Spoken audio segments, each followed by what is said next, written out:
আসসালামু আলাইকুম। গুরুত্বপূর্ণ একটি তথ্য নিয়ে আপনাদের সামনে আসলাম। আমাদের অসম্মানীয়, নিন্দনীয় সংসদ সদস্য নীলোফার চৌধুরী তিনি কি বললেন? জাকাতের চাইতে নাকি চাঁদাবাজি উত্তম?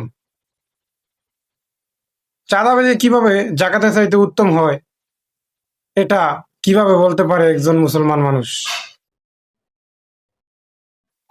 এটা নিয়ে সবাই প্রতিবাদ গড়ে তুলুন, এটার বিরুদ্ধে সবাই কথা বলুন। চলুন শুনে আসি নীলোফার চৌধুরী কি বললেন। বললাম তো চাঁদাবাজি তো বেটার আপনার জাকাতের চেয়ে, ফেতরার চেয়ে, নীলার চেয়ে বেটার। আমি আবারও বলছি যে চাঁদাবাজি শাস্তি আছে, অপরাধের শাস্তি আছে। মার্ডারের শাস্তি কি 302 ধারা, আর নরমাল শাস্তি কি আপনার অ্যাটেম্পট টু মার্ডারের শাস্তি কি, দুটো তো এক না।